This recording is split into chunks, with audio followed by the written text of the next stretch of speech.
comienzo la segunda sesión programada para el día de hoy del ciclo académico Valente y las ínsulas extrañas, un título precioso. Y es un placer para mí tener hoy aquí y presentar a María Ángeles Pérez López, profesora titular de Literatura Hispanoamericana de la Universidad de Salamanca, donde ha sido docente desde el año 95. Sí. Bueno, su trayectoria como crítica literaria es ya muy larga y su ámbito de investigación muy amplio. Ella le ha dedicado atención especial a la figura del poeta chileno Vicente Huidobro, publicó una monografía sobre él y una edición también de su obra, Mío Cid Campeador. Entre los autores a los que ha dedicado atención especial figura también Nicanor Parra, Ernesto Cardenal y, por supuesto, Juan Gelman, que es del que va a hablar hoy aquí en relación con Valente. Yo he manejado hace poquito un trabajo que ella ha coordinado, Letras y Bytes, que apareció en el año 2015 sobre escrituras y nuevas tecnologías, y he comprado recientemente la edición de la poesía de la poeta alicantina Francisca Aguirre, muy interesante, del Premio Nacional de las Letras del año 2018, edición que también ha preparado la doctora Pérez López. Además de esta larga y bien amueblada trayectoria como crítica literaria y como profesora de literatura hispanoamericana, Ángeles Pérez López es también poeta, ha publicado 6 libros de poesía y 2 plaquettes, Tratado sobre la geografía del desastre, que es el primero, ¿no?, en el año 97, La sola materia en el 98, Carnalidad del frío, La ausente, Atavío y puñal, El ángel de la ira, que es una de las plaquettes muy interesantes, algunas antologías también de su obra, Materia reservada, quizás, ¿no? La última. Esa salió en Venezuela. Vale. Una antología. Sí. No, perdón, 14 vidas, ¿no? 14 vidas sí. de 2010, ¿no? Sí, de acuerdo. Bueno, entre sus muchos méritos figura también el ser miembro correspondiente de la Academia Norteamericana de la Lengua Española y también su participación como jurado en algunos premios literarios, algunos muy prestigiosos como el premio Cervantes. Es un placer, como le decía al principio, recibirla hoy aquí y María Ángeles Pérez López va a hablar de Gelman y Valente hacia un territorio de radical encuentro. Buenos días, muchísimas gracias por la presentación, por la posibilidad de estar aquí, una facultad que se llama José Ángel Valente, Facultad de Poesía José Ángel Valente. Es una responsabilidad y una felicidad. El gran poeta venezolano Rafael Cadenas hace unos días recordaba que la palabra gracias no tiene sinónimos en español, pero es una palabra inagotable. Solo 7 letras, pero no se cansa. Así que no nos cansamos de decirla. Isabel Jiménez Caro, todas las personas que han hecho posible este encuentro ahora. No tan radical seguramente como el que vivieron Gelman y Valente, pero sí, ojalá, cálido. Me he acercado a la obra de Gelman de distintas maneras a lo largo del tiempo y aquí quiero acercarme con vosotros a lo que José Ángel Valente llamó territorio de radical encuentro. ¿Cuáles son los territorios de radical encuentro? Así nombraba José Ángel Valente el que le unía al poeta argentino Juan Gelman, cuando el 17 de enero de 1988 publicó en El País el artículo Juan Gelman, aire y ángeles. El poeta orensano se hacía eco del regreso de Gelman a su tierra tras 13 años de proscripción y exilio y contaba que lo conoció en París en los primeros días de 1983. Es muy llamativo en ese artículo el detallado conocimiento que tenía Valente de las circunstancias en que regresa Gelman a Argentina. Para comparecer, estoy citando, para comparecer ante el juez Miguel Guillermo Pons, que había dictado contra él orden de captura después de haberle incoado en 1985 un procedimiento por asociación ilícita en aplicación del artículo 210 del Código Penal. Hasta ahí cita de Valente, dado que Hellman formó parte del movimiento peronista montonero, y la ironía con la que se refiere a la doble condena a muerte que pesaba sobre el argentino. El movimiento peronista montonero pronunció, ahora otra vez Valente, contra él una condena de muerte que vino a sumarse a las generosas posibilidades de pena capital que ya le había ofrecido con reiteración la AAA, Alianza Anticomunista Argentina, y a las que sin duda estaba dispuesta a ofrecerle la Junta Militar. La ironía seguramente sea una de las formas superiores de la inteligencia. En todo caso, aquí esa ironía con la que Valente hacía alusión a la doble condena que pesaba sobre Hellman está teñida de un enorme afecto y una enorme admiración. Valente contaba, como decía, que conoció a Hellman en París en los primeros días de 1983. Cito un poquito de ese artículo. Leí o releí entonces su obra, pero entré en particular comunicación con su escritura más reciente, sobre todo con los poemas que componen citas y comentarios. Ese libro que, en buena medida, restituye a la escritura poética contemporánea la lengua del siglo XVI y muy en especial desde las voces de Juan de la Cruz y Teresa de Ávila, estableció entre la escritura de Hellman y la mía propia un territorio de radical encuentro.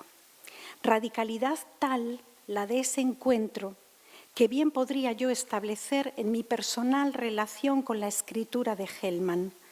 Dos fases serían las de esa relación, dirá Valente. Una, la de la escritura simplemente leída. Otra, la de la escritura con él compartida o convivida. Y continuaba Valente. Convivialidad o convergencia de la palabra que acaso llega a su punto extremo en el periodo en que Hellman escribe composiciones, posiciones. Luego iremos a los libros. Publicado en Barcelona en 1986, donde recupera la tradición hebrea y donde hace oír desde la voz de los viejos poetas judíos, realumbrada en la suya propia, un canto en el que el exilio y el amor se funden en un solo y luminoso cuerpo. Voy a referirme entonces, partiendo de esta cercanía, de este encuentro radical tempranamente avistado aquí, a esas dos fases a las que aludía Valente. Por un lado, el Hellman leído y por otro, el Hellman. Primera corresponde a la escritura hellmaniana entre su primer libro, Violín y otras cuestiones, de 1956, y Citas y comentarios, al que se refería Valente en este breve artículo tan significativo publicado en El País. Y la segunda fase, a la que iré más adelante, en otro momento de la conferencia, más adelante, arranca con Citas y comentarios del año 82 y tiene en la escritura exiliar de Hellman su espacio de plenitud, particularmente dos libros, Citas y comentarios y posiciones del año 86. Vamos entonces con el Hellman leído. ¿Quién es Juan Hellman? ¿Quién es este poeta argentino con el que Valente siente tanta cercanía? Y a la vez veremos que Hellman dedicará una parte de su obra y las correspondencias y los vínculos serán muy importantes. Solo algunas imágenes para tenerle próximo, para tenerle cerca. Nacido Hellman en Buenos Aires en el año 1930, es el único argentino de una familia de inmigrantes ucranianos. Siendo muy niño, se despierta en él el interés por la poesía. Con 5 años, su hermano Boris le recitaba poemas de Pushkin en ruso y Hellman recuerda la sonoridad de la lengua familiar. También en esos años va a comenzar su relación con la música, en gran medida por el interés de la madre. Y para Hellman se va a dar una relación intensa entre palabra y música que le va a estar acompañando en la matriz del ritmo, definido por él como economía de cualquier arte. Con 15 años ingresa en la Juventud Comunista Inicia después estudios de química, pero en el año 1948 acaba de empezar, tiene 18 años, abandona la universidad porque tiene que desempeñar muy variados oficios, será camionero, vendedor de piezas automotrices, hasta que empieza a ejercer el periodismo, que va a ser una tarea central, lo va a acompañar toda su vida, y hay un gran Hellman periodista y un gran Hellman poeta, y el prestigio, la importancia que llegó a tener como periodista fue muy, muy grande. Él distinguía bien esos espacios, en todo caso. Sus inquietudes políticas y estéticas lo van a llevar en el año 54, con 24 años, a formar parte de un grupo que se reúne en torno a una revista, Muchachos, y va a crear, junto a Héctor Negro, Julio César Silvain, Hugo Di Taranto, entre otros, un grupo de poesía que tomó el nombre de El Pan Duro. De un lado, les unía la afiliación comunista. De otro, el deseo de difundir su obra poética a través de recitales públicos de poesía y de la creación de un sello editorial, La Rosa Blindada, con el que homenajean al poeta argentino Raúl González Tuñón, quien se va a convertir en un referente para Hellman, para todo el grupo, y a quien habían conocido en un recital en el Teatro La Máscara. Raúl González Tuñón, que había estado en España durante la Guerra Civil, a quien Neruda en el poema Explico algunas cosas de España en el corazón, preguntará: Raúl, ¿te acuerdas, Rafael, Federico, te acuerdas, Debajo de la Tierra? En el año 56, el grupo El Pan Duro edita la primera publicación de Hellman, su primer libro de poemas, Violín y otras cuestiones, que es en gran medida un homenaje al Violín del Diablo de Raúl González Tuñón, y que abren unos versos extraordinarios. ¿Quién pudiera agarrarte por la cola? Magia, fantasma, niebla, poesía. Porque es una sola palabra, no hay pausa. Magia, fantasma, niebla, poesía. Acostarse contigo una vez sola y después enterrar esta manía. ¿Quién pudiera agarrarte por la cola? La cita inicial, el título del libro, como decía, vinculados fuertemente a la obra de Tuñón, están apuntando ya hacia una ironía que rebaja la potencia tradicional del discurso poético frente al Violín del Diablo, Violín y otras cuestiones. Estamos hacia el registro de lo coloquial, frente a una poesía bella, oculta, o la poesía que había marcado las décadas anteriores y que luego veremos fuertemente cuestionada por Hellman. Se produce su apertura hacia aquellas cuestiones que interesan al poeta. Así, cuestiones de tipo social, político, humanitario, o de un sufrimiento solidario, de una solidaridad con el sufrimiento ajeno. Uno de los poemas en este sentido paradigmáticos es Oración de un desocupado.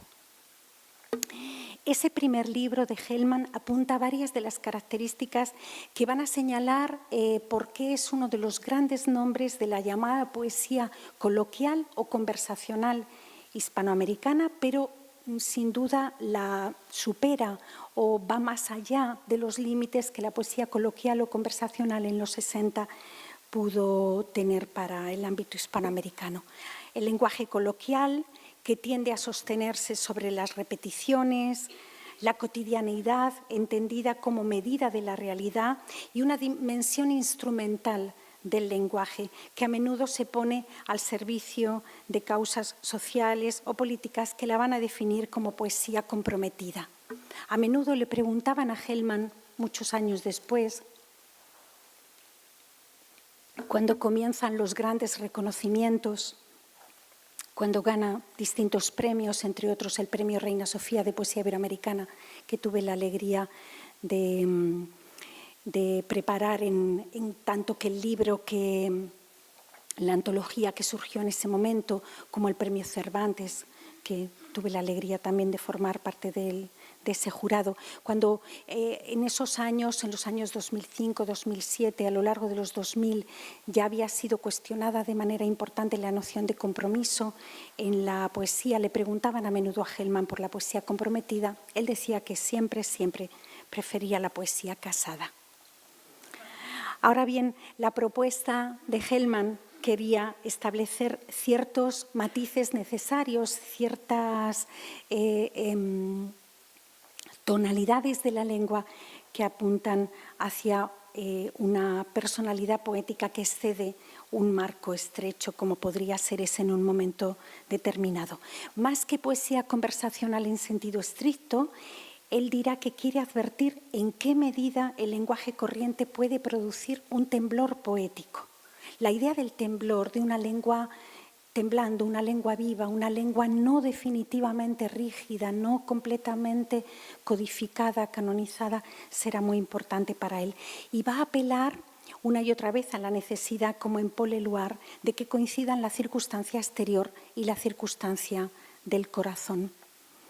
En Violín y otras cuestiones se ha señalado precisamente su interrogante sobre lo argentino, sobre lo porteño, en un lenguaje llano, de gran tensión dramática, donde se van a suceder muy pronto las licencias que el poeta va a permitirse, desde formar una sola palabra con 4 unidas hasta muchas otras licencias que iremos viendo que van marcando su modo de decir. No va a ceder, dirá él, ni a los artepuristas ni a los editorialistas en verso. Así había ratificado esta cuestión González Tuñón en el prólogo que escribe al libro, donde ve también esos términos antitéticos, editorialistas en verso de un lado, ¿no? Artepuristas en otro, y como dice González Tuñón en el prólogo a este primer libro, lo que hace Hellman es responder al alto mandato de Shelley. Los poetas son los legisladores no reconocidos del mundo. Sobre ese escenario porteño que está cruzando la milonga, está cruzando la música del tango, Violín y otras cuestiones, apuesta por una radicalidad, solidaridad con el sufrimiento humano. Sin duda es uno de los elementos que establece su honda deuda con la poesía del peruano César Vallejo, de quien tendrá importantísima influencia. Junto a esa dimensión cristológica del yo lírico, a quien golpean una y otra vez, como pasa con Vallejo, yo nací un día que Dios estuvo enfermo, sobresale la presencia de objetos que de forma metonímica nombran al protagonista. El peine roto en el bolsillo, las cartas, los pedacitos de carta en el bolsillo también, el pantalón, la camisa, despieces dotados de entidad y de función propia a los que se suma de forma muy importante en libros posteriores la presencia de la cuchara. Y ahí está, claro, España aparta de mí, este cáliz está Vallejo, absolutamente, y está a través del diminutivo el modo en el que Hellman reescribe a Vallejo. En el año 59 publica El juego en que andamos. De ahí he traído un poema. No he traído poemas de todos los libros, ni muchísimo menos, solo he hecho una breve selección que me parecía que podía ayudar a seguir quién puede ser o quién es Hellman a partir de estos textos al menos, y también ir viendo cuáles van a ser esos nudos que va a ir compartiendo con Valente o que haciendo que en un momento determinado, cuando se conocen, en ambos surja la percepción de estar ante uno de los grandes poetas de la lengua, desde luego, pero también iba a decir un hermano de sangre por Vallejo, porque sería padre común, desde luego, pero también alguien con quien se comparten nudos centrales, un hermano en muchos de los órdenes a los que esa palabra nos invita. El juego en que andamos del año 59 tiene este poema que le da título, es el que he traído, donde aparece uno de los grandes recursos gelmanianos, que es la paradoja, una de las vertientes de mayor desarrollo en su obra en torno a la antítesis y el oxímoron. Veremos el empleo del oxímoron prodigioso en Hellmann. Más adelante hablaremos de una cólera buey, la cólera castrada, la cólera sometida. Habrá algunos momentos muy significativos al respecto, pero aquí ya está apuntado. Si me dieran a elegir, yo elegiría esta salud de saber que estamos muy enfermos, esta dicha de andar tan infelices. Si me dieran a elegir, yo elegiría esta inocencia de no ser un inocente, esta pureza en que ando por impuro. Si me dieran a elegir, yo elegiría este amor con que odio, esta esperanza que come panes desesperados. Aquí pasa, señores, que me juego la muerte. Ese primer poema que tenéis, el que da título al libro y que quería traer justamente porque ahí en la paradoja está articulándose una de las claves de la poética gelmaniana. Pensamiento y lenguaje muestran su distancia inequívoca con la experiencia poética o la poesía con el poema mismo o el poeta con el poema y así una y otra vez. Jugarse la muerte intensifica en el libro la vertiente amorosa, vivida en forma de entrega absoluta, como una sed que quema, como un ardimiento en el que el hablante va a pedir ser penetrado por la amada. El amado pide ser penetrado por su amante, así en uno de los poemas de ese libro titulado Oración. Y hay un verso del poema Oración que va a acompañar a Hellmann a lo largo del tiempo. Estés en mí, perdón, es el deseo, el subjuntivo. Estés en mí como está la madera en el palito. También los diminutivos serán otra de las marcas inequívocas del lenguaje gelmaniano. Es una de sus obsesiones recurrentes, verbalizada a través de la metonimia y ese empleo, como decía, del diminutivo, que acarrea el campo léxico de la ternura y de sus sinónimos posibles, dulzura en particular, pero que está tajada o atravesada y con mayor intensidad a lo largo del tiempo por la historia. 2 años más tarde, en el 61, Hellmann publica Velorio del Solo.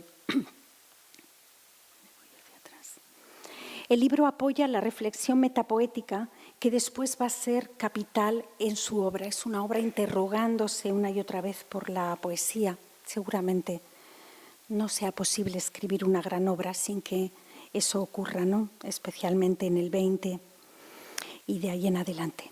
Y ahí se va a asociar al empuje violento de quien al escribir está pegando tiros contra la muerte. Hellmann repetía a menudo que la poesía mira a los ojos de la muerte, se atreve a esa intensidad, no le teme a la experiencia radical, si lo decimos con un adjetivo de valente, no le teme a esa confrontación y está al mismo tiempo asumiendo su condición de colectividad, una voz en la que se suman tantas voces de tantos. Por eso he traído para este otro elemento relevantemente gelmaniano el poema Arte Poética del libro Velorio del Solo, el segundo que tenéis, porque creo que plantea elementos que van a ser centrales para acercarse a su gran poesía. Entre tantos oficios ejerzo este que no es mío. Como un amo implacable me obliga a trabajar de día, de noche, con dolor, con amor, bajo la lluvia, en la catástrofe, cuando se abren los brazos de la ternura o del alma, cuando la enfermedad hunde las manos. A este oficio me obligan los dolores ajenos, las lágrimas, los pañuelos saludadores, las promesas en medio del otoño o del fuego, los besos del encuentro, los besos del adiós, todo me obliga a trabajar con las palabras, con la sangre. Nunca fui el dueño de mis cenizas, mis versos. Rostros oscuros los escriben como tirar contra la muerte. Hellmann señalaba a menudo que había que hacer espacio para la escucha, que el poeta era el que escucha, que en todo caso había que esperar a que llegara la señora, la poesía. Entonces, rostros oscuros, dirá él en ese verso final, los escriben como tirar contra la muerte, porque está ese elemento de la colectividad y al mismo tiempo de que la poesía sabe más que el poeta, que la escritura sabe más que quien la dice. De algún modo, ese compromiso con el oficio, el compromiso con los dolores ajenos que a él obligan, está en este poema de Velorio del Solo. Pero será el siguiente libro, Gotán, del año 62, el que consolida a Hellman entre los lectores. Es un título que juega. Gotán es Gotán, Gotán, Gotán, Gotán. Está jugando al besre, al revés, ¿no?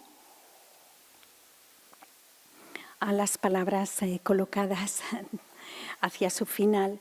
Y claro, es con el tango, con la música porteña por excelencia, con su componente suburbial y arrabalero, con su desgarro, con su intensa sentimentalidad amorosa, con su corte a veces melodramático. El poema que da título al libro es el que he traído, que es un poema amoroso y establece, de un modo muy significativo, va a ir estableciendo ese tono del poemario a partir de un verso memorable. Esa mujer se parecía a la palabra nunca. Desde la nuca le subía un encanto particular, una especie de olvido donde guardar los ojos. Esa mujer se me instalaba en el costado izquierdo.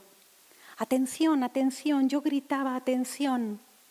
Pero ella invadía como el amor, como la noche, las últimas señales que hice para el otoño se acostaron tranquilas bajo el oleaje de sus manos. Dentro de mí estallaron ruidos secos. Caían a pedazos la furia, la tristeza. La señora llovía dulcemente sobre mis huesos parados en la soledad. Cuando se fue yo tiritaba como un condenado. Con un cuchillo brusco me maté. Voy a pasar toda la noche tendido con su nombre. Él moverá mi boca por la última vez. En el libro se van a estar imbricando varios nudos temáticos. Desde luego la experiencia amorosa que lo abre, también la revolución, entendida como ese horizonte utópico hacia el que caminar. No hay que olvidar el impacto de la Revolución Cubana que triunfa en el año 59 y lo que significa para la poesía coloquial o conversacional hispanoamericana, lo que significa para la llamada poesía urgente o comunicante, teniendo en cuenta ese libro central de entrevistas que hizo Mario Benedetti, ¿no? Y también la música del tango. Gotán está de algún modo resumiendo, llevando a culminación búsquedas anteriores de este primer Juan Hellman, y es una búsqueda en gran medida cohesionada por el uso de un lenguaje todavía convencional en gran medida, que respeta las normas de construcción gramatical en sus distintos niveles, y en el que las formas de la intimidad se van a estar fundiendo con reclamos de justicia social y de justicia poética. Por eso Hellman elige el título Gotán para aglutinar la primera parte de su producción. Ahí va a seleccionar una parte de los poemas de violín y otras cuestiones y del juego en que andamos, y va a publicar íntegramente Velorio del Solo y Gotán. Hay un segundo gran Juan Hellman, que es el Hellman más experimental, el de los laboratorios de escritura, el que en Cólera Buey, ese libro cuyo título es un oxímoron prodigioso, yo nombraba antes. Cólera Buey es un proyecto formado por varias partes. Hellman lo va a publicar, hay una primera edición en La Habana, pero la edición revisada y ampliada es la bonaerense del año 71, que edita La Rosa Blindada, ese sello al que me había referido antes. Es un libro en el que la experimentación con el lenguaje y las formas poéticas es muy intensa. De ahí el propio título, como decíamos, esa cólera castrada, una cólera sometida, y que apunta hacia la posibilidad de pensar la escritura en términos de un laboratorio o pensarla en términos de una lengua revolucionaria. ¿Será posible hacer la revolución en una lengua no revolucionaria? Esa pregunta que va a estar presente de modo tan importante para tantos escritores hispanoamericanos en los 60 y sobre todo, ¿no?, decía, por el impacto de la Revolución Cubana. Entonces, Hellman nos explica que el libro está formado por un poema al comandante Che Guevara, y los restos de 9 libros inéditos escritos en distintos momentos de su vida. Son libros bastante diferentes entre sí, que están, como decía, explorando caminos, abriendo posibilidades del idioma.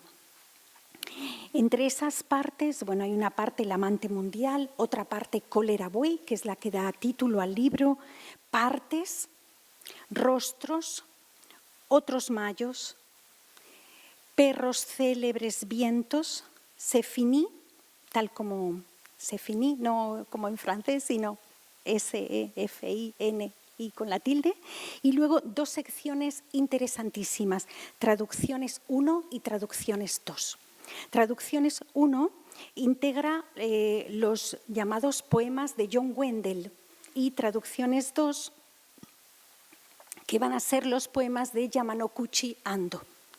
¿Quiénes son John Wendell y Yamanouchi Ando? 2 creaciones de Hellman, 2 voces propuestas por él, no exactamente heterónimos en el sentido pessoano, me parece, de Fernando Pessoa, pero sí en el deseo de abrir hacia la traducción. Y aquí llegaremos a otro de los nudos que lo va a vincular de manera muy importante con Valente. Luego retomaré algunas de estas cuestiones. Uno va a ser Vallejo, desde luego, que ya aparecía. Otro será la traducción, la experiencia del acarreo amoroso de una lengua a otra. Y si es posible la traducción o no. Claro, estas traducciones no lo son. Estos poemas son escritos por una voz llamada un inglés John Wendell o un japonés Yamanouchi Ando, a los que Hellman dice traducir. Son secciones que tienen cierta autonomía y se presentan como traducciones sin serlo realmente. Luego volveré a ellas, a estas 2 secciones y a la traducción, pero antes quería comentar que Hellman decía, se va a plantear hasta qué punto es posible un horizonte revolucionario si la idea de revolución no transforma también la escritura completamente, sino la modifica en muchos de los registros de lo posible, ¿no? Y ahí él va a explorar distintos caminos. Nos encontraremos en Cólera buey en algunos momentos con la ausencia de puntuación. No sé, que no es tan relevante en principio porque encontramos en otros poetas, pero también con una grafía arbitraria, así como esa J que antes nos recordaban de Juan Ramón.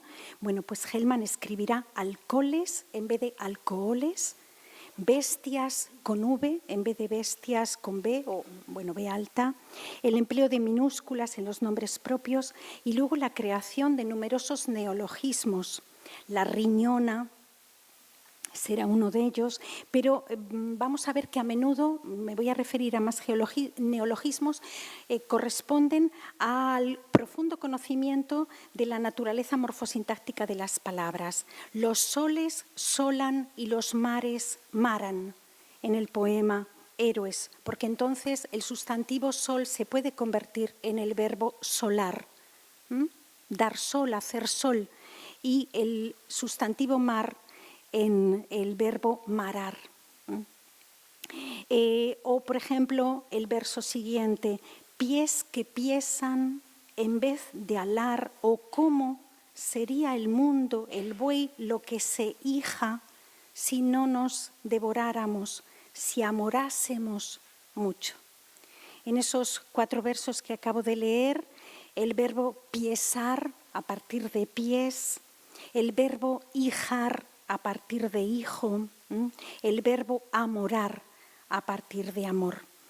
Muchas veces Hellman va a convertir en regla este procedimiento y va a estar ironizando con respecto a su eficacia. El humor, antes hablaba de la ironía, del humor que está presente en una parte de su obra y que está presente en su escritura de manera importante. En el poema Himno de la Victoria en ciertas circunstancias. Caballeros, brindemos, las vírgenes no virgan, los obispos no obispan, los funcionarios no funcionan, todo lo que se pudre en ternura dará. Los frecuentes cambios en ese orden gramatical están exasperando la lengua, la están revolucionando y llevan a versos de gran alcance. Uno de ellos es el emperrado corazón amora, que va a acompañar a Hellman y se va a convertir en título después. Es el corazón emperrado, convertido en perro, que está amorando, que está haciendo amor. Porque claro, la paradoja siempre es la de que el poeta trabaja con las mismas palabras con las que hemos pedido un café y nos hemos sentado al sol maravilloso de Almería hace un rato, ¿verdad? Entonces, estamos encontrándonos el empeño poético por señalar esa tenacidad de los empeños del corazón. Y de ahí ese trabajo verbal extraordinario en Cólera Buey. Ahí también se va a permitir toda clase de licencias. Hay un poema titulado Carta que dice así: esta carta que enviaré jamás. Y nosotros sabemos que eso el español no puede, no permite hacerlo, ¿no? Necesitamos el primer término de la negación, pero el poeta de pronto nos regala posibilidades que no teníamos. Otro título de un poema, La más mujer del mundo.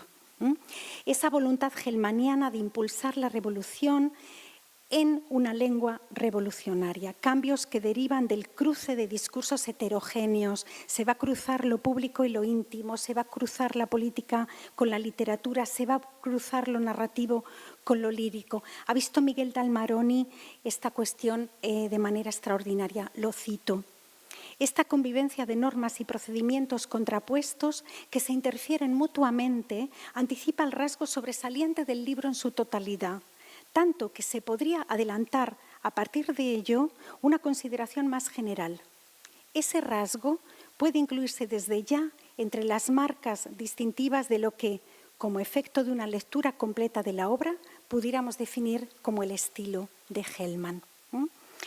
La filiación vallejiana sigue siendo importante para explicar esos cambios, claro que es Trilce en gran medida, poemas humanos, más que la torsión, bueno, más que, nada menos que la torsión de la lengua en tantas de sus posibilidades para llegar a decir.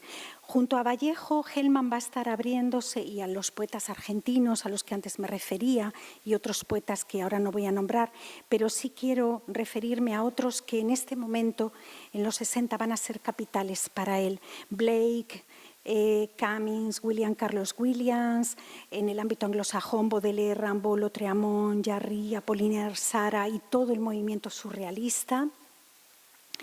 Y entre sus compatriotas Girondo, Juan L. Ortiz, Olga Orozco. Y por supuesto Pessoa, con esos heterónimos, con la posibilidad de crear distintas voces. Ahí están traducciones 1, los poemas de John Wendell, traducciones 2, los poemas de Yamano Cucciando. Decía, no son heterónimos en sentido estricto porque Hellman no va a crear una obra completa para ellos, no va a crear una estirpe ni tampoco un cierto modo del idioma, pero sí será significativo el gesto de apertura y además con algunos ya juegos prodigiosos. John Wendell, el poeta inglés traducido por Hellman, nos da a conocer a otro poeta en una sección del libro que se titula Los poemas de Don Pero, escritos en el español que se verá y atribuidos por John Wendell a un tal Don Pero González.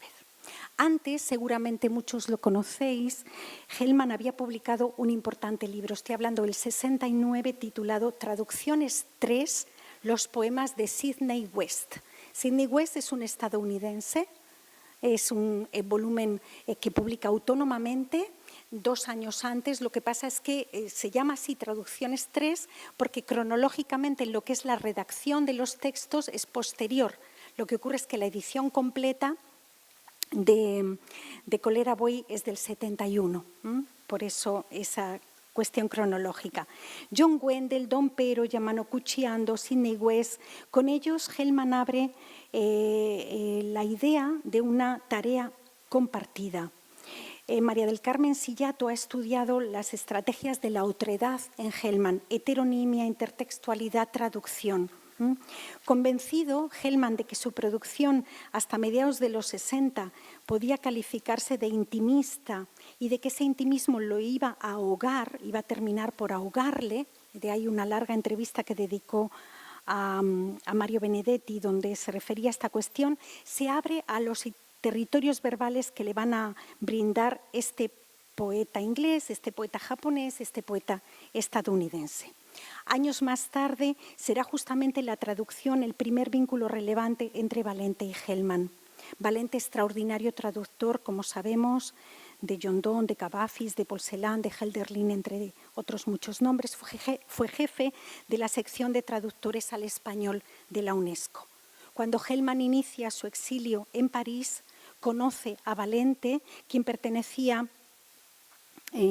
a esa labor tan importante en la UNESCO, y será justamente César Fernández Moreno, que estaba también en la traducción al español de la UNESCO, quien hará llegar a Valente citas y comentarios del argentino. De ahí surge el conocimiento entre ambos y tras demostrar sus aptitudes como traductor, Valente va a ayudar a Hellman a trabajar como supernumerario con contratos puntuales de la UNESCO. La traducción como punto de partida de ese conocimiento y amistad profunda entre los dos autores. Luego vuelvo a ello viendo otros aspectos. He traído entonces esta carta de Kolera Buey para que conocierais un poquito, o quienes lo conozcáis, que seguro que sois muchos, refrescarais versos extraordinarios. Carta. Te escribo en una hojita de papel caída del cuaderno del hijo, con una vaca, un burro, sumas, restas. Esta carta que enviaré jamás tiene delicias y tristezas, y cuando la leías te ponías muy dulce, porque yo no escribía nada, pero cantaban los pájaros azules de la izquierda. Volaban a tu sombra y callaban con los ojos abiertos como memorias en la noche. Bueno, vaca y burro no son erratas mías, es deliberado. En el caso de la obra de Hellman es muy relevante cuidar las ediciones. Cuando hicimos la antología Oficio Ardiente, que a lo mejor queréis ver, he traído un ejemplar por si la queríais conocer. Cuando hicimos esa antología con motivo del premio Reina Sofía, que tuve la alegría de poder preparar, corregimos pruebas de imprenta 4 veces. Había que cerciorarse de que cada una de las decisiones, en la medida de lo posible, porque las erratas tienen vida propia, lo sabemos, pero en la medida de lo posible había que cerciorarse de que no se trataba de erratas heredadas de ediciones anteriores, cuando en la Universidad de Salamanca se pican los textos, sino que era voluntad de Hellman que una palabra tuviera dos tildes, o que una palabra se escribiera con B o con V, o que 2 palabras estuvieran juntas cuando la lengua nos dice que no es así, no la norma de nuestra lengua. Y he traído también un poema de traducciones 1, los poemas de John Wendell, para que veáis cómo es esa traducción que hace Hellman. En realidad podemos reconocer bien a Hellman en el poema. Toda poesía es hostil al capitalismo. Bien, este poema desde luego es un homenaje a Ezra Pound, ¿no? Y a Usura y a todo el trabajo de Pound al respecto, contra el capitalismo, contra la usura. Toda poesía es hostil al capitalismo, puede volverse seca y dura, pero no porque sea pobre, sino para no contribuir a la riqueza oficial. Puede ser su manera de protestar, de volverse flaca, ya que hay hambre amarilla de sed y penosa, de puro dolor que hay. Puede ser que, en cambio, abra los callejones del delirio y las bestias canten atropellándose vivas de furia, de calor, sin destino, puede ser que se niegue a sí misma como otra manera de vencer a la muerte. Así como se llora en los velorios, poetas de hoy, poetas de otro tiempo, nos separamos de la grey, no sé qué será de nosotros. Conservadores, comunistas, apolíticos, cuando suceda lo que sucederá, pero toda poesía es hostil al capitalismo. En el año 71, La Rosa Blindada va a publicar Fábulas, del que no he traído ningún poema. Solamente quiero comentar que continúan las licencias con respecto al lenguaje. Aparece una dimensión onírica e imaginativa de gran fuerza. Son poemas largos de carácter narrativo. Están apoyándose a menudo en la matriz del ritmo y están introduciendo numerosas variantes en cuanto al género de las palabras. Solo cito muy brevemente del poema Vinos: una batalla, una camino, una cabeza, una color, una planeta que cantaba contra la muerte, contra la tristeza que viene del mundo. En estos años, principios de los 70, el poeta ha ido ligándose al peronismo revolucionario y continúa su importante labor periodística en la revista Panorama en el año 70 y después en el suplemento cultural de La Opinión entre el 71 y el 73. Colabora en otras revistas y en el año 73 aparece este libro, Relaciones, que marca ya la experiencia que para la lengua, no solo para Hellman, sino para la lengua que él escribe, supone un país tensionado como el suyo, un país entrando hacia esa larga noche militar de la que él hablaría.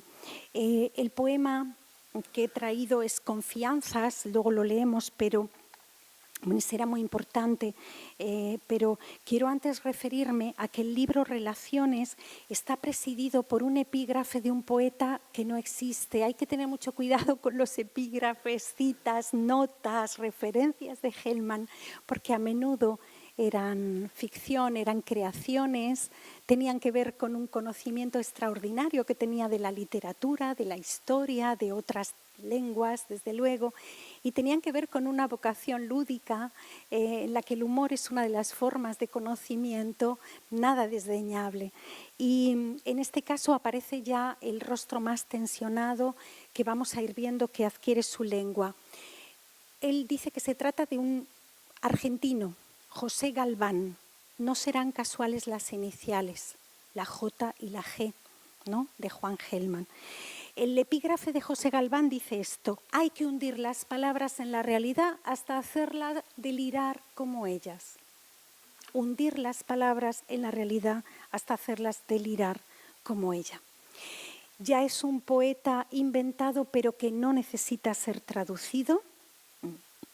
Y lo que vamos a encontrar es la injusticia, la anulación del diferente, la tortura, la insuficiencia de la poesía, el amor vinculado al dolor, las ignominias de la historia de su país en este momento, el fusilamiento de García Lorca reactualizado en la Argentina del momento, en un poema titulado Rojos, la terrible represión de esos años. Son poemas verdaderamente sobrecogedores porque están crepitando los dolores al mismo tiempo que crepitan las palabras, y son palabras atravesadas por el fuego de una historia que va a dejar cenizas, como veremos pronto. En este libro, en un momento determinado, hay un poema titulado Bellezas, donde él le pregunta a Octavio Paz y a José Lezama Lima, los nombra expresamente: ¿por qué no admiten que dan valor a los oprimidos, o suavidad o dulzura? ¿Por qué se afilian como viejos a la vejez? ¿Por qué se pierden en detalles como la muerte personal? Y he traído un poema, seguramente muchos lo conozcáis, porque es verdaderamente importante. Esta confianza la mantuvo el poeta en toda su obra. Es la página 3 de las copias que hemos entregado. Se sienta a la mesa y escribe. Con este poema no tomarás el poder, dice. Con estos versos no harás la revolución, dice. Ni con miles de versos harás la revolución, dice. Y más, esos versos no han de servirle para que peones, maestros, hacheros vivan mejor, coman mejor, o él mismo coma, viva mejor. Ni para enamorar a una le servirán. No ganará plata con ellos, no entrará al cine gratis con ellos, no le darán ropa por ellos, no conseguirá tabaco o vino por ellos, ni papagayos, ni bufandas, ni barcos, ni toros, ni paraguas conseguirá por ellos. Si por ellos fuera, la lluvia lo mojará, no alcanzará perdón o gracia por ellos. Con este poema no tomarás el poder, dice. Con estos versos no harás la revolución, dice. Ni con miles de versos harás la revolución, dice. Se sienta a la mesa y escribe. Esa confianza en la escritura, hundiendo las palabras en la realidad para hacerlas delirar como ella, y en un momento verdaderamente complicado, relevante para su país. En el año 75, por una resolución política de Montoneros, debe viajar a Europa para despertar la solidaridad con el pueblo argentino. Como periodista, su gran prestigio internacional hace que se le encargara esa tarea. En junio del 76 va a lograr reunir las firmas de varios primeros ministros socialdemócratas en denuncia de la dictadura argentina. Pero son años terriblemente dolorosos para el poeta porque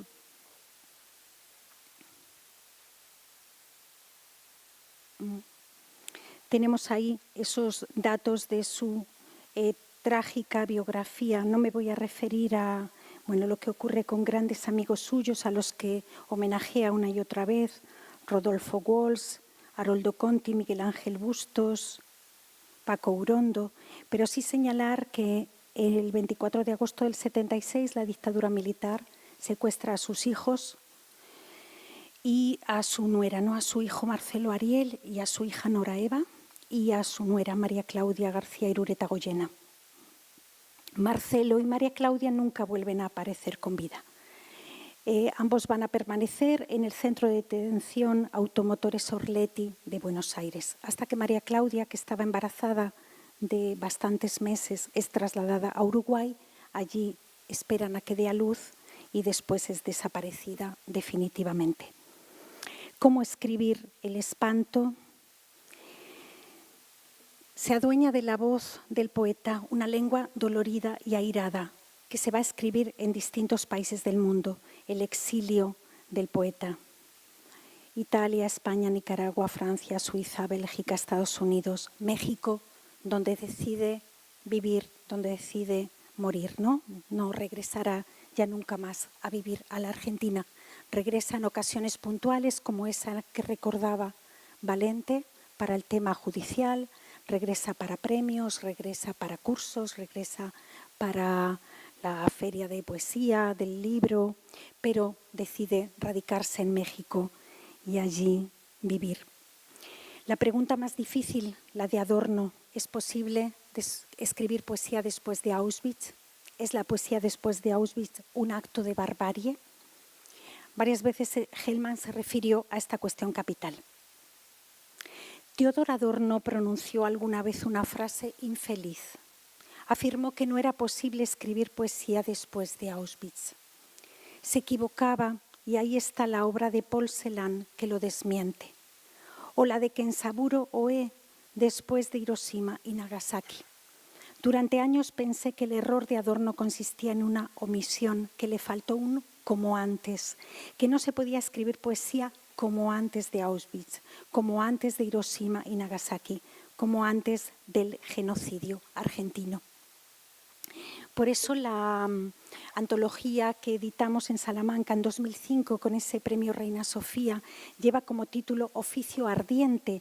Es el título que eligió el poeta, diciendo que el oficio del poeta es un oficio atravesado por el fuego, es un oficio de las cenizas, pero también es el oficio de quien no claudica ante la experiencia del horror en ninguno de sus rostros posibles. De ahí esa condena a muerte a la que se refería con tanta ironía deliciosa, ¿no? Valente, la condena de primero la AAA y luego la dictadura, y qué ocurrirá con Montoneros. En el año 77 Gelman había apoyado la creación del Consejo Superior del Movimiento Peronista Montonero, del que se va a separar en diciembre del 78 al estar en contra de la propuesta de contraofensiva estratégica, y es condenado a muerte por el grupo guerrillero. Sobre él pesan en ese momento 2 condenas a muerte, de la dictadura y de Montoneros, y las heridas más graves infligidas en su entorno inmediato. Estos años, entonces, los años que se abren en los 80, cuando conoce a Valente, cuando Valente tiene un papel decisivo para su vida y para su obra, son los que van a marcar los vínculos entre ambos. Yo me quiero referir a esos 2 libros, Citas y comentarios y composiciones, los libros del Gelman de los 80, con los que Valente sintió que había vínculos extraordinarios entre ambos. Es la segunda parte, más breve ya, de esta reflexión que traigo. Es el Gelman convivido, el Gelman compartido. Primero, con citas y comentarios, quiero señalar que es un libro publicado en el 82, donde Gelman se va a encontrar con los místicos españoles, Teresa de Ávila, Juan de Yepes, con la obra de Jadevich de Amberes, la escritora mística del 13, al tiempo que va a entrar en diálogo con distintos personajes bíblicos, con Ezequiel, con Isaías, con el rey David, con artistas modernos, con el mundo del tango. ¿Qué hay en todos ellos para que Gelman abra otro de los registros posibles de su escritura hacia esta convivialidad con la mística, que van a permitirle nutrir un territorio muy fértil que va a ser el que considera que el exilio es una matriz de lo humano, que no corresponde solo a una experiencia concreta de un individuo concreto, de una persona concreta, sino que el exilio atraviesa en gran medida la condición humana. Y por eso todas estas manifestaciones le van a interesar.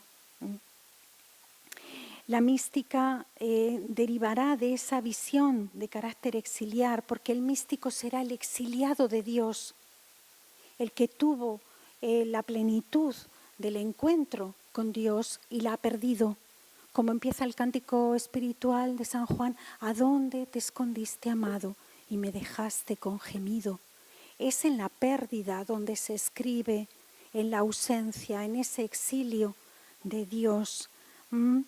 Ya para Gelman no se llamará Dios, se llamará país, desde luego, y lo que albergaba sobre todo, hijo, amigos, tiempo.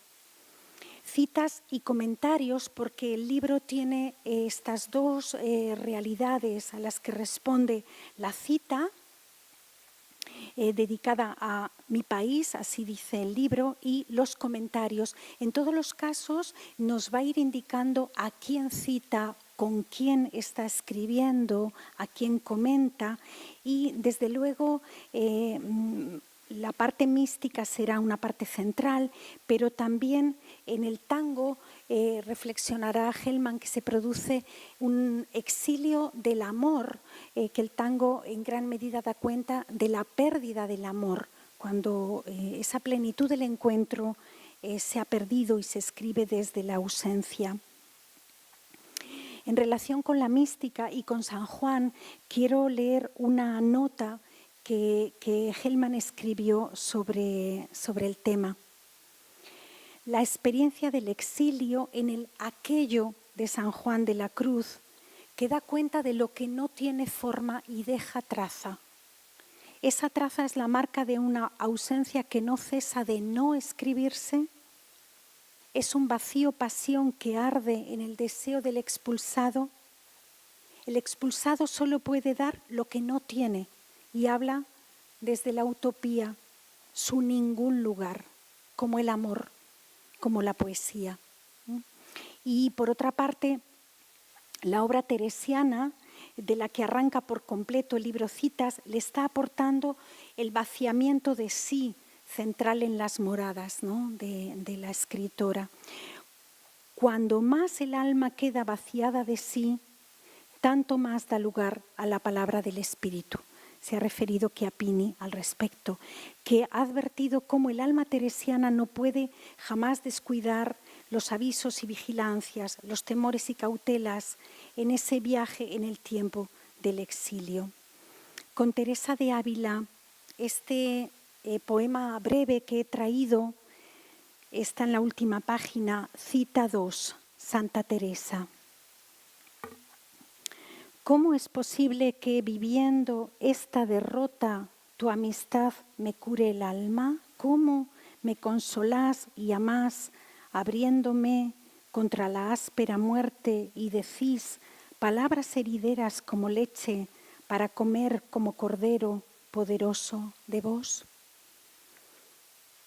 Una sola pregunta tajada por esa barra gráfica.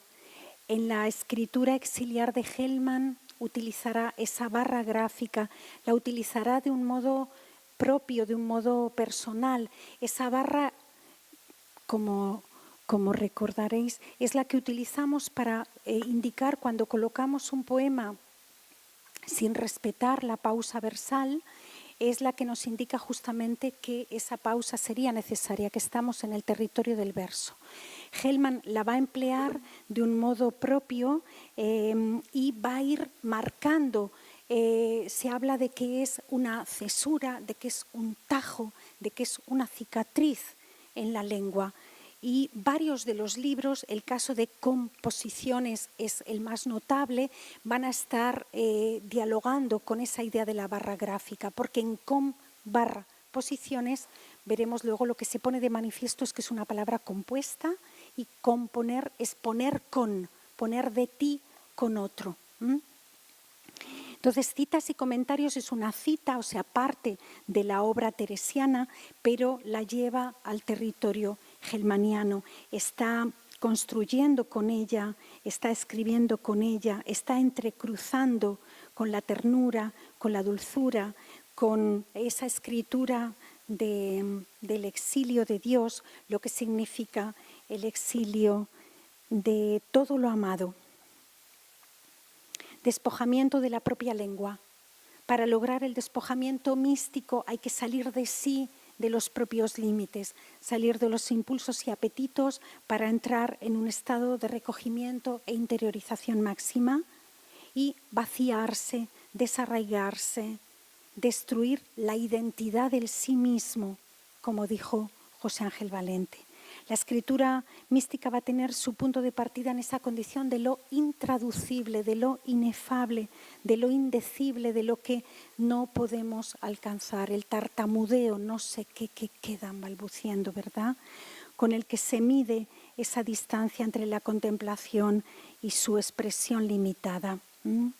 Valente, tan cercano a Hellman, Hellman tan cercano a Valente, nombrar a Valente esta cuestión como cortedad del decir, insuficiencia del lenguaje.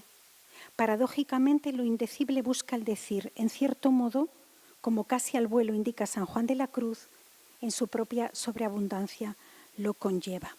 Esa insuficiencia del lenguaje va a estar calcinando la lengua hellmaniana de los años 80 y una parte de los 90. Se puede ver en numerosos títulos en la carta abierta que dedica a su hijo Marcelo Ariel, donde busca una lengua infantil, una lengua menor, porque la lengua infantil es una lengua que todavía dirá los moridos, mis moridos, en vez de mis muertos, donde todavía no se conocen bien los modos de los participios irregulares. Y así en otros libros de Hellman, no quiero extenderme más, de los 80, sí quiero subrayar composiciones que publica en el año 86, con él ya voy a terminar con este libro. Es un libro que surge en diálogo con otros autores. Hellman dirá que pone con, de ahí el título, poner con. Bueno, aquí tenemos. Luego hablaremos de la persistencia de la poesía, pero que va a poner con. ¿Por qué? Porque va a traducir a poetas hispano-judíos de lengua hebrea que pertenecieron a la escuela andaluza. Yehuda Halevi, Isaac Luria, Yehuda al-Aritzi, del que he traído un poema, Giuseppe Gallo, y también va a introducir un alter ego, y con ellos pone con poemas de amor, de exilio, de supervivencia, porque Hellman va a estar recogiendo las tensiones de su época, desde luego, pero las tensiones de otras épocas, y va a estar refiriéndose a lo que significó en 1492 esa expulsión, el edicto de expulsión de los judíos, y lo que significa la construcción de un espacio imperial en el que el mundo árabe y el mundo judío, que habían construido en gran medida lo que era este espacio en el que vivimos, son expulsados. Entonces, he traído un breve poema que se titula justamente El expulsado, escrito con Yehuda al-Aritzi, por eso el nombre al final, todos los datos que aparecen, o sea, el nombre con el que pone, al que traduce, y las fechas y los lugares son del poema de Hellman. Me echaron de palacio, no me importó. Me desterraron de mi tierra, caminé por la tierra. Me deportaron de mi lengua, ella me acompañó. Me apartaste de vos y, si me apagan los huesos, me abrasan llamas vivas, estoy expulsado de mí. La expulsión, las distintas expulsiones, la idea de estar expulsado de, y luego la expulsión del amor, porque el amor va a acompañar gran parte de su obra. Hellman se refirió en varias ocasiones a esa idea del exilio de uno mismo, ahí el interés también por los cabalistas.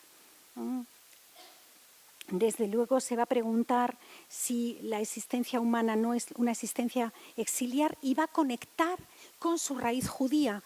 Hellman era de una familia judía y va a escribir un libro prodigioso al que ya no me voy a referir por cuestión de tiempo, pero que es extraordinario, titulado Divaxu, que significa debajo, que es un libro que le escribe en ladino o judeo-español, en esta lengua que llevaron los judíos expulsados por ese edicto de 1492.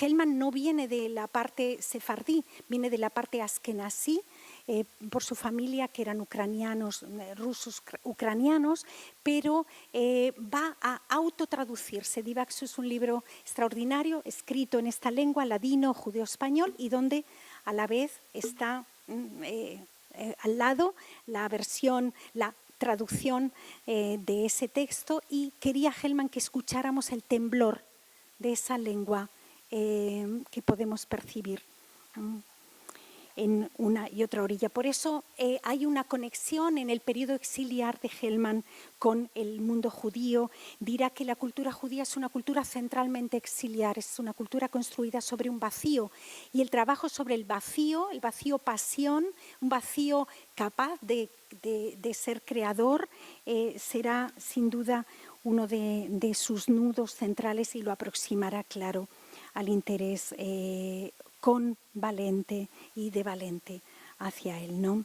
La poesía da forma al vacío para que éste sea posible, dirá Hellman en el trabajo de la poesía. Como un niño, la poesía busca nombrar lo que no puede. Este libro, Composiciones, lo dedicó a Valente Juan Hellman. Dedicatoria, de nuevo nos referimos a dedicatoria de imprenta.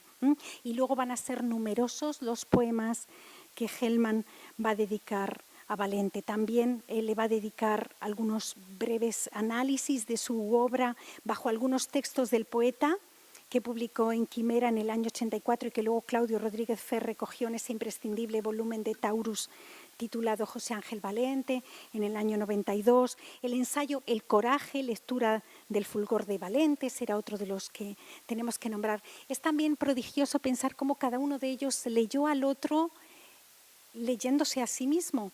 La palabra que utilizó Hellman para leer a Valente fue coraje.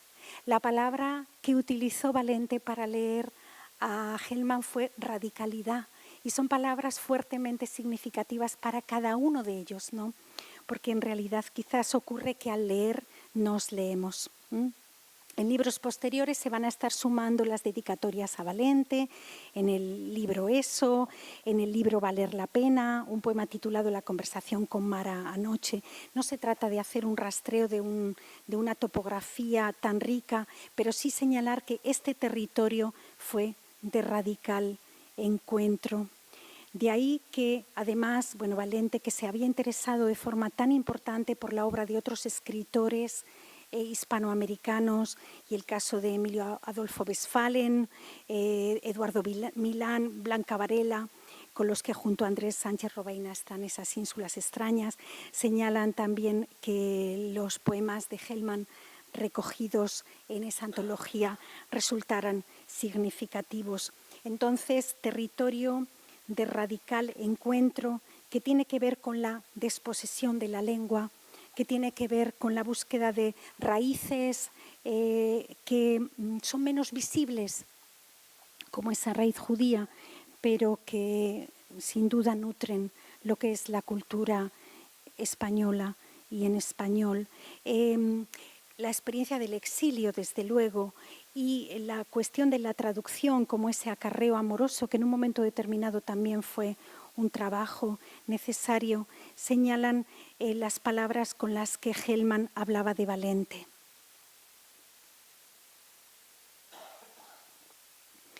El universo como enigma de lo unánime que se exilia de sí. Galerías sumergidas, pasillos, fondos, la piedra y el centro. La piedra exiliada del centro como centro exiliado. Todo es centro que desaparece en su centro. Exilio que se exilia de su exilio. Universo que ya se va de sí. Una mujer que pasa y deja una rosa sobre la mesa del café de Alejandría, donde René Zapata sueña que discute. Una mujer que viene de la calle y desaparece en otra mujer para siempre y abandona el centro de una rosa instantánea que abolirá un exilio para devolver otro mayor que ya la abarca. Cada acto de creación, como peso que extiende el exilio, agranda la visión del país al que nunca se entrará.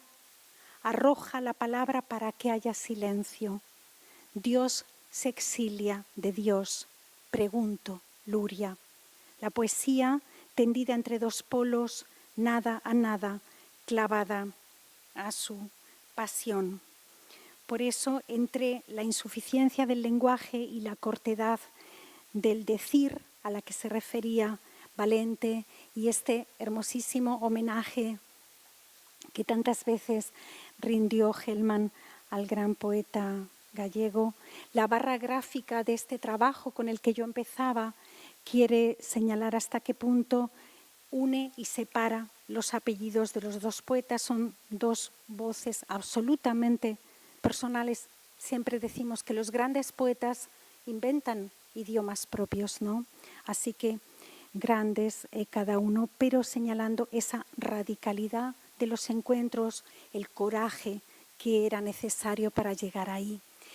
Y quiero terminar con unas palabras de Hellman acerca de cómo la poesía nos va a reunir siempre. O sea, no estaremos nosotros y con este sol, esta luz de Almería, pero habrá otras personas. Estarán de otra manera, pensarán, dirán en otra lengua, pero estarán. La persistencia de la poesía. Nada pudo nunca ni podrá jamás cortar el hilo humano de la poesía. esa que nos continúa desde el fondo de los siglos como nuestra belleza posible. Para los atenienses de hace 25 siglos, el antónimo de olvido no era memoria, era verdad. La verdad de la memoria en la memoria de la verdad. Las dos son formas de la poesía extrema, esa que siempre insiste en develar enigmas velándolos. Que una facultad como esta se llame de poesía, me gustaría volver a esa inicial barra gráfica, es pues un modo de alegría para esta mañana. Muchas gracias.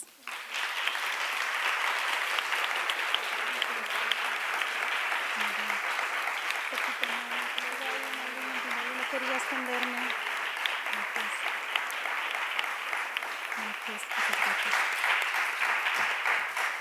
Bueno, muchas gracias a la doctora Pérez López, una intervención muy interesante, con muchísimas sugerencias. Si os parece, abrimos un turno de palabra, breve, me están indicando, breve, para que puedan... Un turno de palabra breve, decía, para que puedan preguntarle lo que quieran. Sí. Gracias. Un poco más de información sobre un dato que, si yo no entendí mal, es en 1975 que Hellman va al exterior, digamos, a tratar de... Sí. Yo no conozco oficialmente la ley Hellman, pero me sorprendió esa fecha, porque en ese momento estaba vigente el gobierno constitucional de Perón. No había pasado de la candidatura. Entonces quería saber si tenías algún dato más de cuál era concretamente esa visión, solidaridad, en qué sentido Manejé varias de las entrevistas que para preparar estos datos, manejé varias de las entrevistas que Hellman había estado dando y la historia de ese momento es que él va a estar en el 76 y que va a lograr reunir esas firmas. Están Olof Palme, Mario Suárez, Anke Jorgensen, François Mitterrand, Willy Brandt firmando. Pero mis fuentes tienen que ver con diversas entrevistas que él fue concediendo. Para todos estos datos, él leyó el trabajo que había hecho, porque sí me preocupaba muchísimo, pero no puedo decir más, lo lamento. Voy a intentar localizarlo para ser, bueno, pues siempre si hay cualquier posibilidad de duda, ser lo más cuidadosa posible. Pero tienen que ver eso con declaraciones suyas y luego con lo que ocurre en el 76. Ya, de lo que va. Sí, sí, sí. Pero cuando él sale en el 75.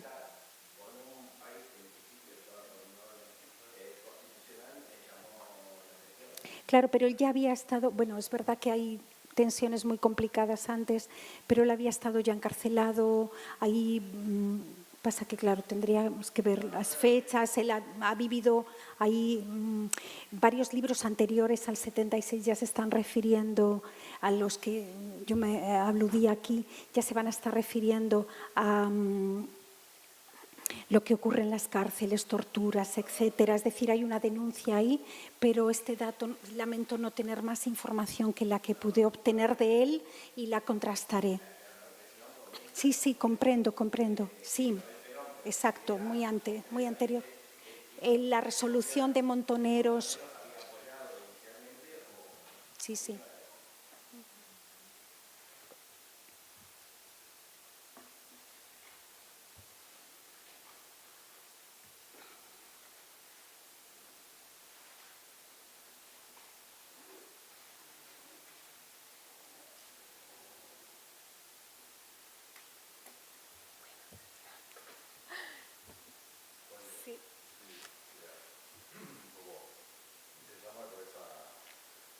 Pseudotraducciones y autotraducciones, ¿no? Y luego también entrevistarla, bueno, me parece una invitación a la lectura de la sociedad muy estimulante, ¿no? Qué bien, Invita, ¿no? qué bien. Eso era lo que... Interesado por eso, Sí. porque en Valencia está claro, ¿no? Claro, completamente. Fronteras, ¿no? sí. El tema también es traducción, Sí, sí, sí. no pseudotraducción ni autotraducción, sino traducción compilada que puede estar en sus obras o En sus obras no, pero sí que lo que hay es un trabajo muy importante con distintas figuras, sobre todo esa labor que él va a estar realizando para la UNESCO y luego sus contactos con la poesía alemana, puntuales. Pero él señalaba que tiene un larguísimo poema dedicado a Pessoa que dice que lo que ganaba una persona en Portugal no permitía mantener a 4 poetas, entonces se está burlando. Y lo que va a hacer al crear estas figuras es, de algún modo, dirá él, alejarse de la experiencia de un yo que había ido ocupando todo el espacio. Sobre todo se ve muy bien, es mucho más difícil en traducciones 1 y 2, pero traducciones 3... El dedicado a Sidney West, que es mucho más extenso, que se publicó autónomamente, como comentaba, es en realidad un diálogo muy importante con la propia tradición poética estadounidense. Lo que ocurre luego es que van a estar entrando otras figuras ya no traducidas, pero sí que van a funcionar como seudónimos. Yo solamente me he referido a José Galván. Hay otro JG en su poesía, que es Julio Greco. Hay un libro Hacia el sur que tiene una parte que son los poemas de José Galván, otra parte que son los poemas de Julio Greco, y ambos son argentinos. Uno de ellos muere, se dice en el libro, que uno de ellos muere, que es desaparecido, y otro muere luchando contra la dictadura, como si fueran de algún modo el Hellman que no, por suerte, no vivió esa biografía, pero hubiera podido vivirla. El Hellman que habría quedado en la Argentina y entonces qué habría podido ocurrir con él, como pasó con los otros compañeros.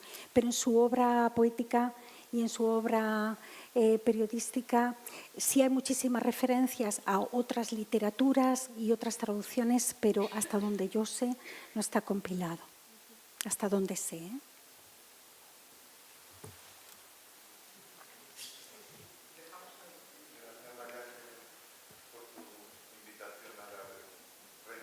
Relectura, sí, relectura. ¿Estarías de acuerdo con que, siguiendo la tesis de Saúl, quién sobre los fundadores, ¿no? Vallejo, Neruda, Borges, estaríamos ante un neofundador de la poesía latinoamericana, en el sentido de lo que toman de la generación anterior, porque hemos visto clarísimo a Vallejo, pero también Neruda, ¿no?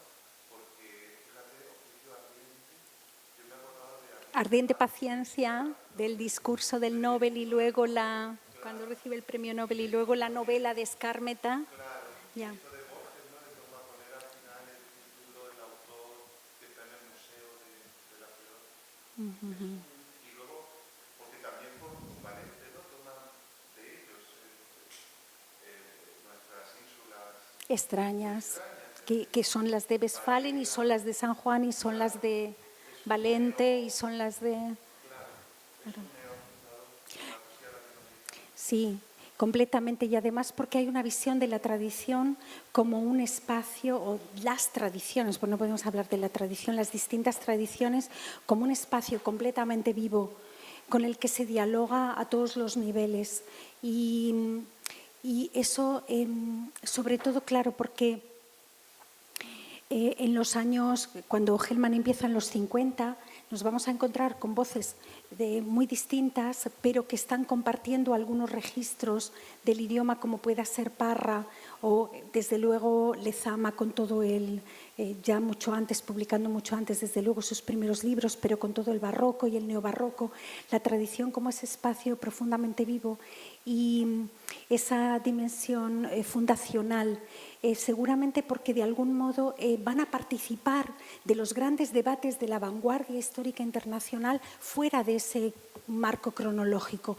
Eso que ha trabajado Neil Beans, el gran parriano y el gran investigador hispanoamericanista, ¿no?, de la Universidad Complutense de Madrid, Nilvins, a propósito del término posvanguardia y sus alcances y sus límites, y cómo él en un momento determinado señalará que justamente la posvanguardia, el término que Octavio Paz en Los hijos del limo va a proponer para referirse a la poesía de los 40 y 50 americana, dirá Nilvins, tiene que ver justamente con el peso, con la sombra que supone un formidable canon fundacional. Entonces, a la sombra de ese formidable canon fundacional, en gran medida estos poetas se puede ver en Lezama, se puede ver en Parra, se puede ver en Paz, se puede ver en Hellman. Van a estar dialogando con los espacios de la vanguardia histórica internacional, ya fuera de su marco cronológico y sobre todo de la relación con la institución arte que la vanguardia histórica internacional propuso, como si ellos entrasen a formar parte de un espacio común en el que Vallejo, Raúl González Tuñón van a estar, o Juan Ramón, etcétera, y se puede ver para muchos de ellos, ¿no? Sí, sí, completamente de acuerdo contigo. Bueno, si os parece, cerramos ya. El acto reanudamos el ciclo a partir de las 6:30, ¿no? Previamente, a las 6:30 para la conferencia del doctor Rodríguez Cer. Y nada, darle otra vez las gracias a María Ángeles Pérez López. Un placer escucharla. Muchas gracias. Gracias a vosotros. Gracias.